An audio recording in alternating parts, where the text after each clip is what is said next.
We have been abundantly blessed, and even that seems trite as far as to try to explain how blessed we've been.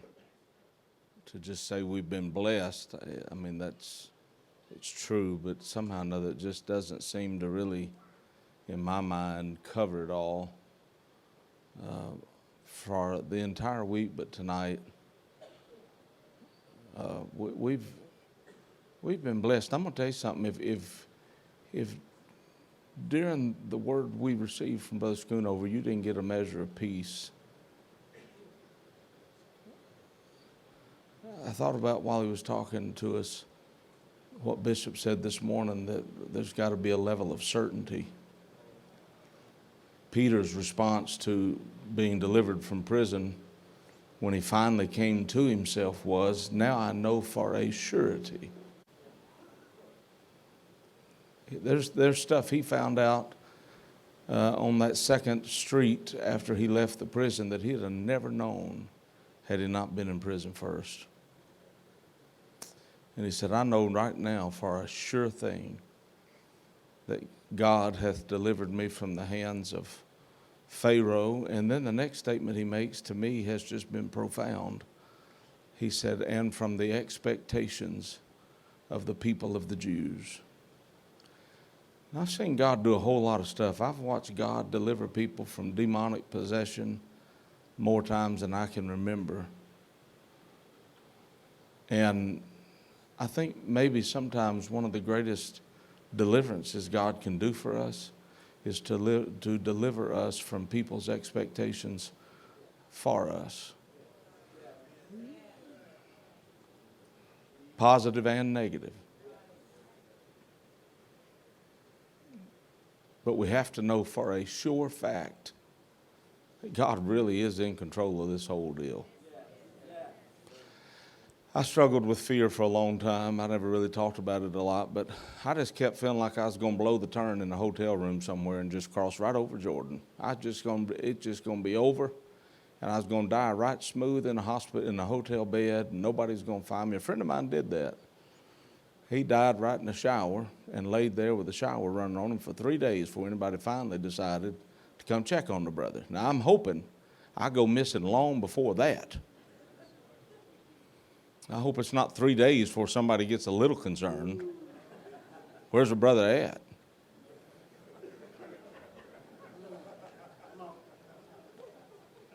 Laid up in there for 3 days. While we're waiting on the rest of the humanity, I'll tell you, my wife and I have been talking about this dying business occasionally. And if Jesus lets us live long enough, I've declared it, I'm going to live to at least be 101 just because I want to. Never done it before, so I thought I'd give it a shot. But I've made a few arrangements along the way in case that plan don't quite work out like I thought it would. And somebody died this year. Well, a lot of people did, but there was somebody's funeral someone was talking about that they just went right on and had church down there at the little funeral. Talking about all these people getting the Holy Ghost. And I'm going to tell all of you right now, and I've been saying this publicly quite a bit lately because I want y'all to hold Miss Thing accountable to it should she outlive me. You can talk in tongues on Sunday. But if I die before you all, somebody better be falling off in my casket, wailing and gnashing teeth, acting like you run the aisles on Sunday, but at my funeral, you hire somebody to cry for me. If you ain't got the Holy Ghost by the time I leave here, I won't be there to see it no way, so you do it on your own time. That's right. You'd be hiring some modern day mourners at my funeral. My wife talking about, I want a blanket in the casket with me. What?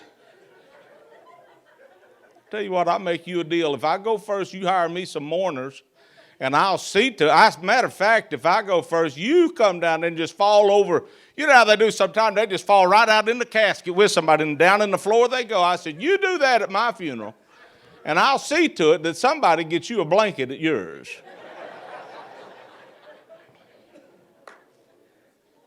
I want somebody to be towed up at my home going. Celebrating his life, my eye. You celebrate your life. You mourn my passing.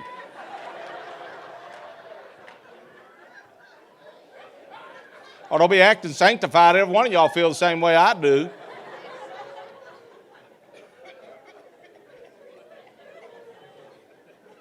Yeah.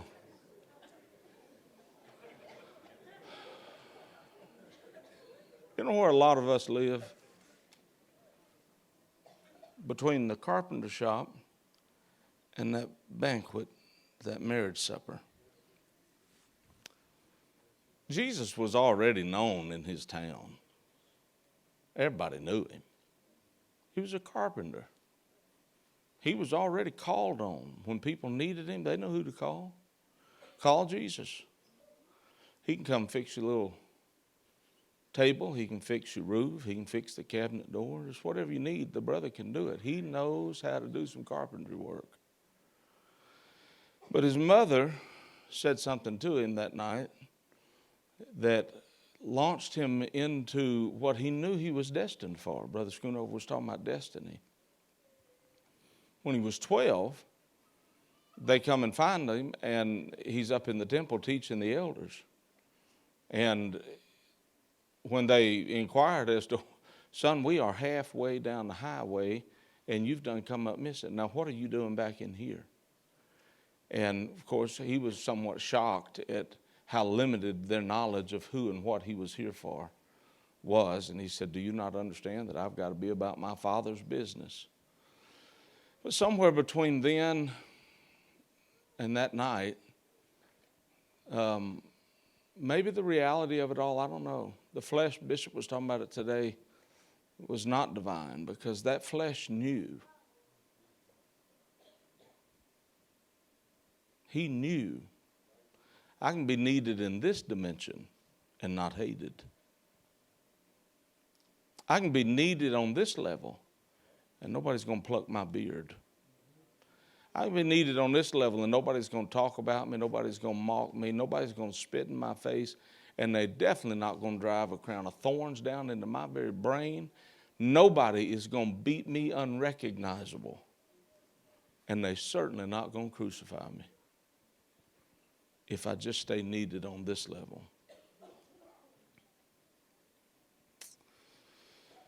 Mary says, no, it's time for you to do something else. It's time for this community to know you as somebody else. It's time that everybody else knows you like I know you. It's time everybody else knows your purpose like I know your purpose. And in the midst of all of his protests, she turns to those that are around him and says, whatever he says do it. And she was so sure of who he was, she walked off and left him standing there with those instructions to those people around him. Whatever he tells you to do, you do it. Have you ever wondered why God doesn't do things the way we do it? I mean, you pray people through, they get filled with the Holy Ghost, baptized, and they are living in a quagmire. Their life is a teetotal disaster. And immediately, if we're not careful, we launch into trying to figure out how to get them out of that. We need to get them into a better environment. But that little demoniac, after that one encounter that day, one encounter, and then the community finds out that Jesus had done this great work. He had done by himself what the entire town had not been able to do. And they said, if one man can tame one man that all men couldn't tame, that one man must be worse than this one man, and we want that one man out of here now.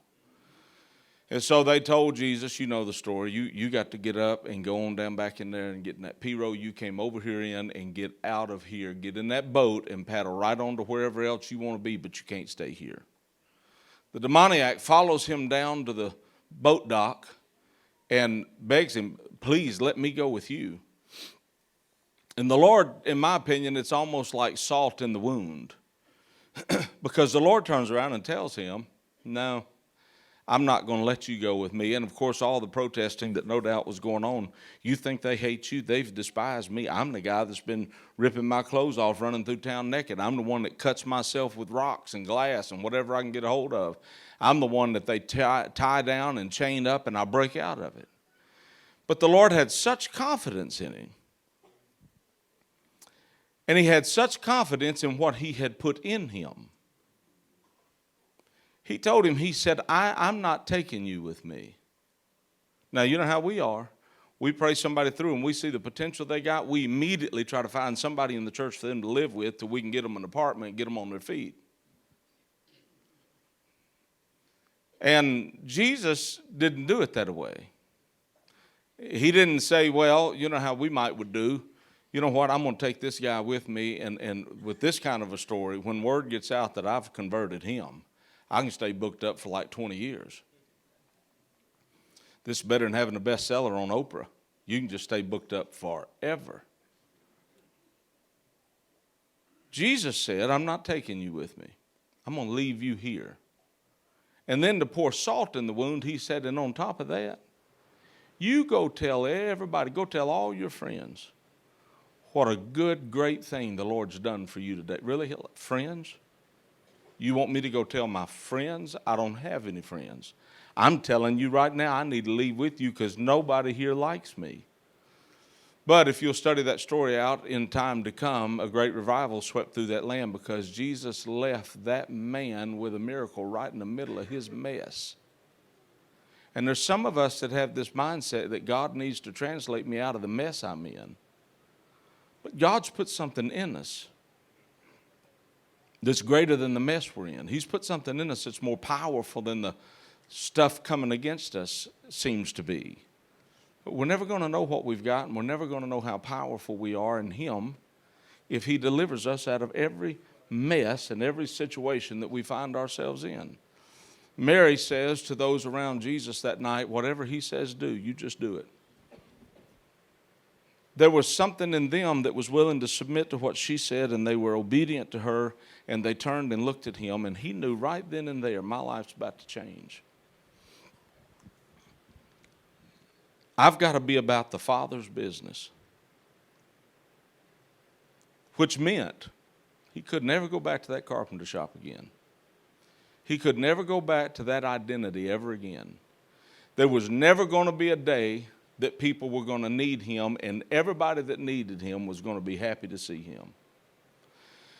The world now needs him, but there are going to be people that are going to hate his guts because of who he is. But he had to make a decision. Could he have continued a earthly ministry being needed on that level? No doubt about it. He could have, but he couldn't have done the will of the Father doing what he was doing. And I think a lot of us in the Apostolic Church find ourselves, whether we want to acknowledge it or not, somewhere between the carpenter shop and that marriage supper. That there's a moment here that we're faced with that we've got to make a decision. I've got to go beyond where I've ever been. I've personally got to make the decision and the commitment to be whatever it is God's called me to be, regardless of the cost. And it's been said many, many times this week.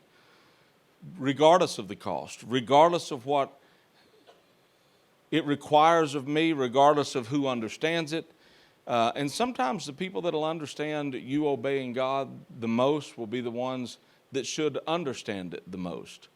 The ones that will misunderstand it sometimes will be your family.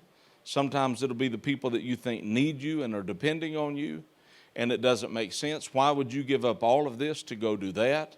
Why are you going to say no to this to say yes to that? Because even though I can do this and I can be a blessing to you, this is not what He called me to do.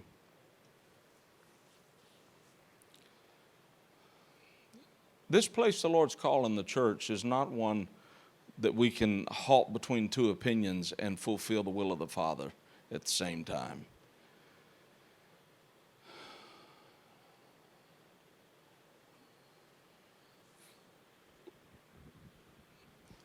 Sonship in Scripture, as far as I can tell, one of the primary, if not the primary, denotion of sonship or indicator of sonship is, for as many as are led by the Spirit of God, they are the sons of God.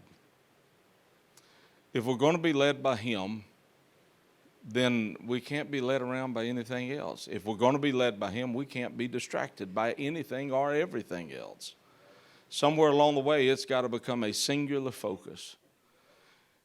The enemy comes along with fear, and if we've talked about different things that are the spirit of Jezebel, there are 4 spirits that I think plague us in probably every apostolic ministry and every apostolic church. First one I would draw your attention to is Delilah. Do you realize that Delilah alone did what armies collectively could not do? She seduced him. And there is a seducing spirit from the enemy that hangs around the church, looking oftentimes for offenses. And if it can find somebody that's offended, somebody's got their feelings hurt, that's where it'll start a lot of times, and it'll seduce them. And secondly, there's Michael. Now, that spirit will eventually destroy what it originally protects. She helped David, the praiser, escape. And some years later, she mocked him, perhaps from the same window she helped him escape through. Sometimes in the beginning of what we're doing for the Lord, it's possible that we have a lot of times the church services and the flow of whatever we're doing that the enemy wants us to have and is comfortable with us having. Because he can work through that to seduce us to believe we've maxed out, we've tapped out, this is the ceiling, this is good, this is where we ought to be. My goodness, this was powerful. Delilah will seduce you. Michael, she'll protect you at first. And once she's got your confidence, then she'll come along and start intimidating you and trying to shut down your worship. And anything else she can shut down and destroy that's a benefit to the kingdom. Giving, Brother Shat was talking about financial things. That spirit will protect you sowing seed when you don't have much to sow. But then that spirit will say to you, once you've got, I've seen churches that'll say, we've got $1,000 in the bank, we're going to sow every bit of it. But then when they've got $100,000 in the bank, the thought then becomes, we've got to count the cost. And the spirit of Michael will tell you, in the beginning, you have nothing to lose. But then once you've acquired the palace, she protected David before he ever got to the palace. Once he got there. And it was her who had something to lose.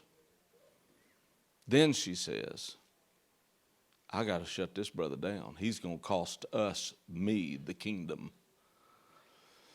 And she didn't want to lose what she had, and prominence and prestige and influence and all of those things.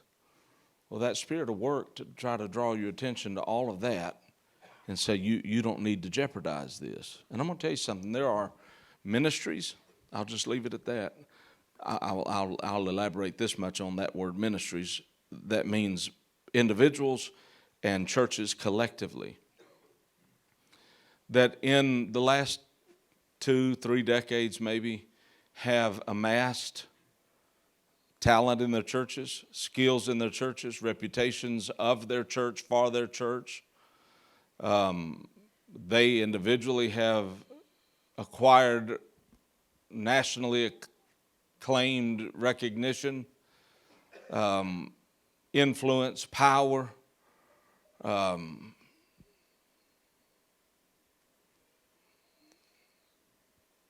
that spirit of Michael will say stuff to you like, you know, you need to be careful with what you're about to say or do. You don't want to be reckless. You better consider the cost now. You need to consider. But you can't lead people when you preach to them about where they at. That's not leading, that's just maintenance. If you're going to lead people, you got to preach to them about where we're all supposed to be trying to get to. But getting there costs you something. Salvation was free to all of us, but being close to Jesus, that'll cost all of us everything. And so that Spirit says you better not. If you really try to push to become apostolic, don't you want to just go back to the carpenter shop? Everybody loves you. You've already got a ministry. You get to preach conferences. You get to preach this. You get to do that. People like you. People want to buy your literature. People want to sit at your feet. Don't you like walking into a room and everybody liking you? If you do this, if you believe that, and for goodness sake, if you should ever preach this, publicly proclaim that you believe this, when you walk in that same room next time, nobody's going to want to talk to you. You're going to be the weirdo in the room. You're going to be the person that everybody thinks is strange. And so that spirit of Michael, she'll make you think about all that you're going to lose. And if you persist in what you're doing, then that spirit will tell you, you know, everybody thinks you're a fool. Everybody thinks you're an idiot. You've got it made. You finally reached the palace, David. This is where you want to be all the time. It really wasn't where David wanted to be all the time. It's where she wanted him to be all the time, but it wasn't what David was looking for. David was hiding out, doing his job as a shepherd when the prophet showed up to anoint the next king. Then there's Judas. Now Judas, you got to watch old Judas. Judas isn't the one that talks about you. That's not a Judas spirit. True betrayal is when I listen to somebody talk about you. They may be talking about you because they're mad or they've got a wound or a hurt feeling or something. And I can kind of understand them expressing whatever they're expressing based on the emotional circumstances. But when I just stand around listening to him devour him, and I don't have a dog in this fight, that's betrayal. Judas always, did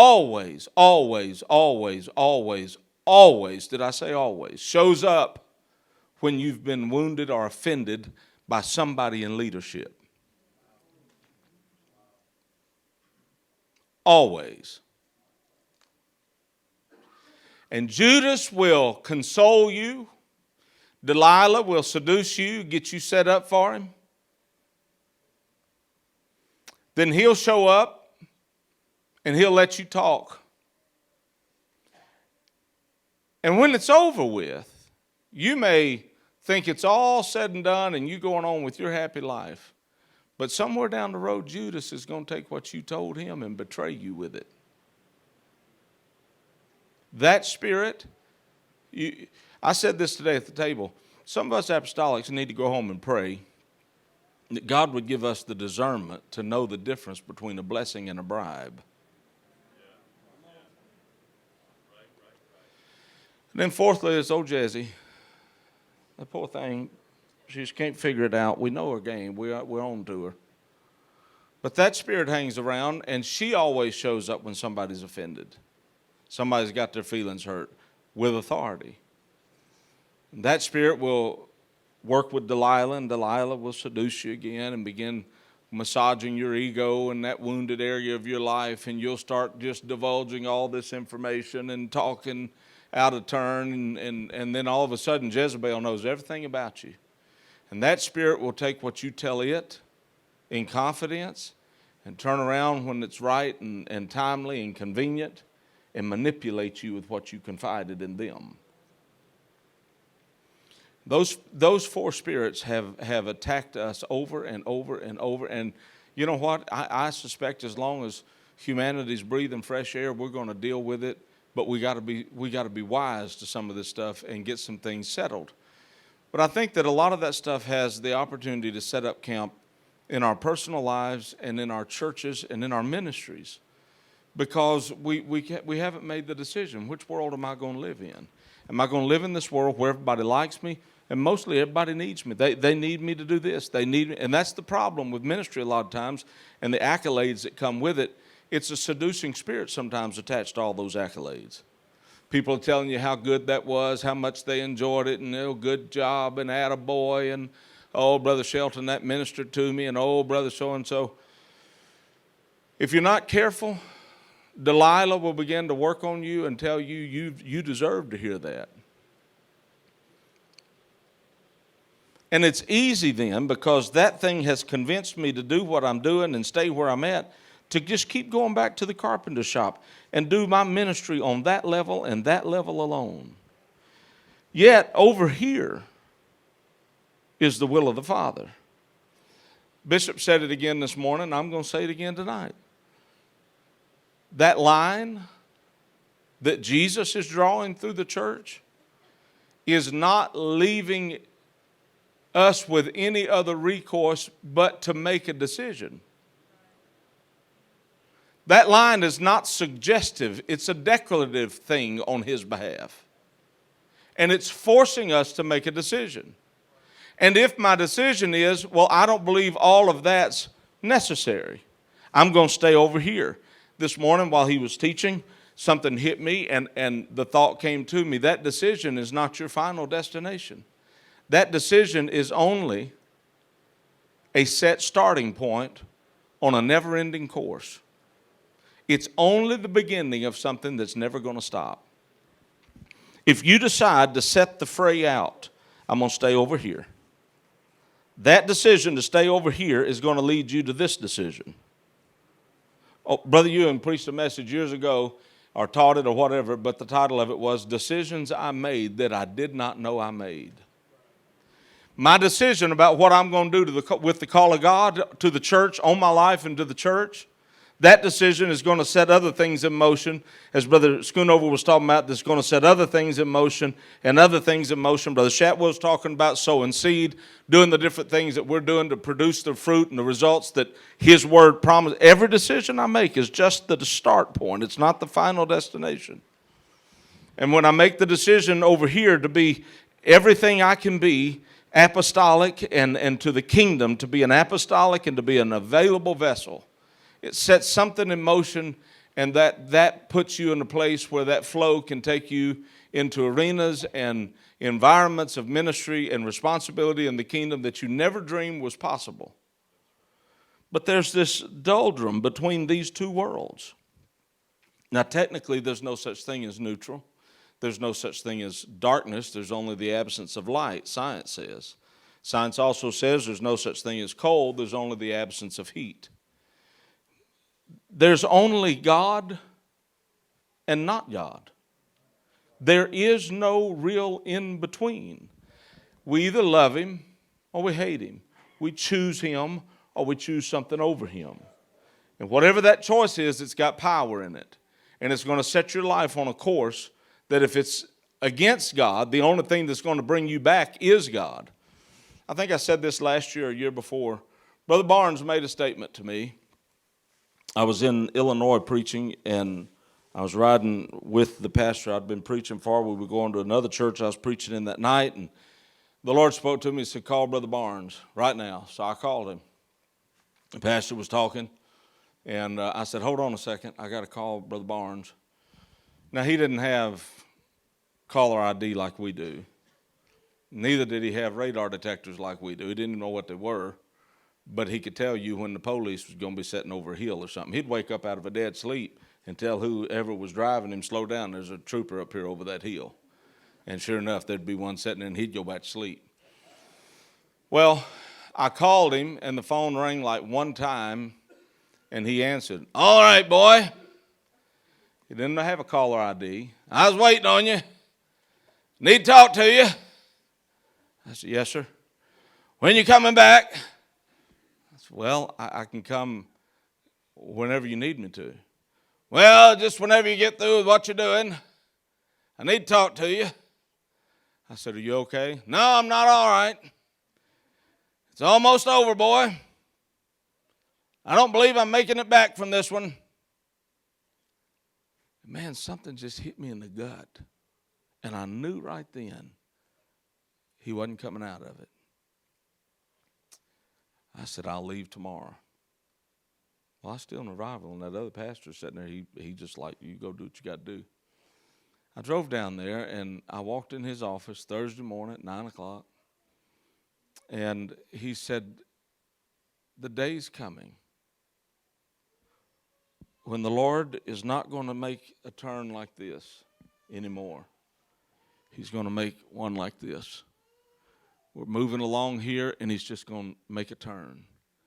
He said, and when he does, those people at that point that are not paying attention and have not made a decision are going to be left over here. They may or may not be saved. Most of them won't be. He said, but when the Lord makes that turn, boy, he's never sending any of these people back to get them. If they make it from here, it'll be because they woke up and realized the kingdom has shifted. I don't know exactly when it happened, but that shift has happened. And I'm telling you with an urgency,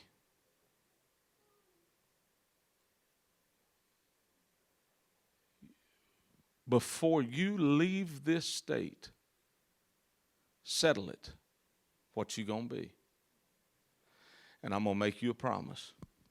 If after having been exposed to the options, you choose to stay on this side of that line and go back to your carpenter shop, I promise you, before God and man, you will live the rest of your life one of the most wretchedly miserable human beings you know.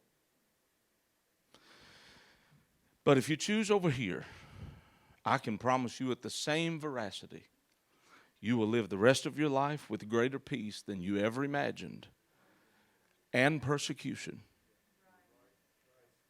and rejection, and mockery, and people misunderstanding you, and feeling isolated, and feeling all alone, and feeling like life's nothing but a big wilderness at times. But I can promise you that at times, in every wilderness you find yourself in, there's going to be a still small voice come talk to you. I can promise you over here there's going to be green pastures and still waters. There's going to be signs, wonders, and miracles. But most of all, over here, there's going to be a relationship with Him unlike anything you have ever imagined possible. I wanted to say this to you privately, Nathaniel, but our Father won't let me. He said to tell you, He keeps going to where He used to meet you, and He can't find you there anymore. And He's willing to bless you where you are doing what you're doing, but what He called you to be can't be found there. And He said to ask you to please come back to that place where He found you and where you found Him. It's going to cost you. People won't understand. You've got a carpenter shop ministry right now, but that thing you've been hungry for since you were this tall, right here on this front row, isn't all that. You're not in trouble. This isn't a rebuke. But for 3 days, the Lord's required me to say this to you publicly, and I didn't want to do it. I really didn't.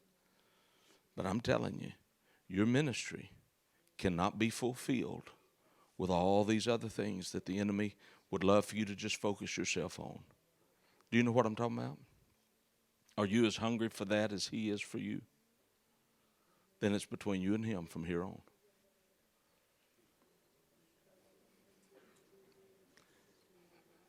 Brother Shelton, you're embarrassing. No, I'm not. I am not, and I wouldn't. I've known him since he was in his mother's womb. I love that kid as much as I love any child. That's a powerful man of God. Do you understand what I'm telling you? He's not this. He can play keyboards. He can play the organ. He can play all kind of stuff. He can sing. He can do whatever. But that's not what he is.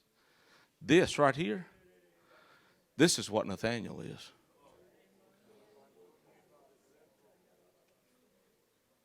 And before you leave here, there's some more of you that need to look just like this.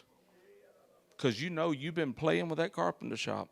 But before you leave out of this building tonight, don't say, oh, I'll do it tomorrow night. I'm going to tell you, before you leave this building tonight, you need to reach into your spiritual pocket and get the keys to your carpenter shop, Find an altar and drop them on the altar and commit yourself to God. I'm never going back to that kind of ministry. I'm never going back to that mindset. I'm never going back to those low-level expectations. I want you to deliver me from the expectations of the people. I don't want to be what everybody else thinks I should be. I want to be only what the Father has called me to be.